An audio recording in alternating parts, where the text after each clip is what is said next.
it has been a long time coming, but your boy has made it to grad school. So today I got a letter at 4 p.m. and it said, "Congratulations, you have made it into the teacher education program at UC Riverside." So I applied to my graduate program here at my school, and in pursuit of staying here another year and getting my teaching credentials. And I just was admitted today, so I accepted the letter, and it looks like I'm staying another year. So, what was the process like before this? So, it was actually kind of interesting because there's a lot of steps and uh, a very long checklist of things I had to do in order to apply for the program here. It's not as easy as it seems. So first of all, I needed to take some exams regarding the subject I was planning to teach. So I had to pass two exams, CSET Mathematics 1, CSET Mathematics 2. So the first one covers algebra and probability, and the second one covers statistics and geometry. And I spent around 2 months studying for each test, and I was able to pass both of them on the first go. So that's the first thing I needed. Second thing I needed was fingerprint clearance. So I had to get my fingerprints checked to make sure I had no criminal records. And the third thing was that I needed 3 letters of recommendation. So I gathered them over the course of the past year. Through one of them was through my employer back when I worked at a coder school for kids, and then the other two I got from professors at my university.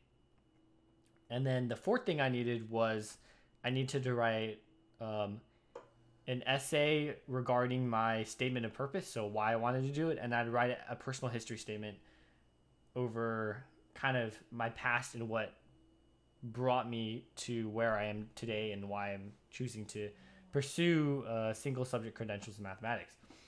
And I think there's a couple more steps too, but basically I had to gather all these things, all these puzzle pieces, and I was able to do it over the summer and over the last quarter.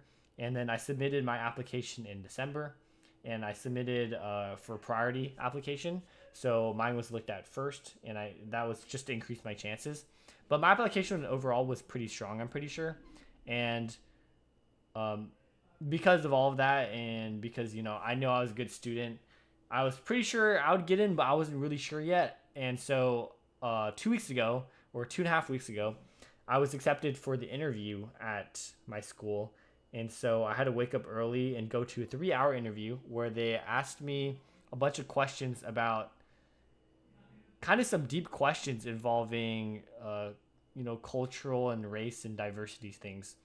And some of them I kind of got caught off guard because they were like pretty intense questions. Like if you answered them wrong, like they probably would not even think of letting you in the program. But luckily I knew what to say, and I think the interview went pretty well. And sure enough, here I am, and I got into the program. So I'm super proud that I was able to make it here. This was the only school I applied to.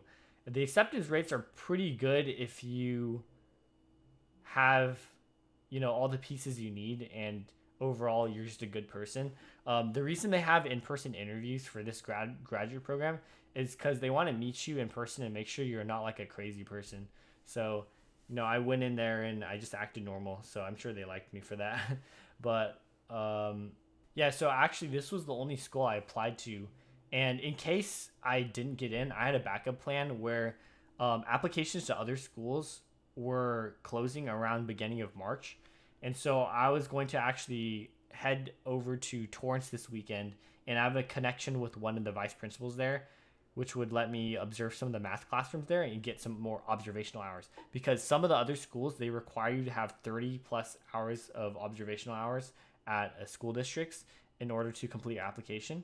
So in order to send in more applications, I would need to complete those hours. And some other applications, I would also need to ask my professors to resubmit the letters of recommendation, which is kind of a lot of work. But if I wasn't to get into this school, I would need to do it.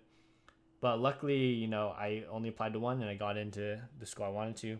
One reason why I want to stay here is because I'm comfortable, and I kind of know, how to live my life here because I've been here for this is my 4th year now, and also I have a lot of friends and connections here, so I'd like to stay another year if possible. Yeah, that's about it. This is next step forwards in my career. I'm very excited, and I know the program is rigorous, but I'm prepared for it.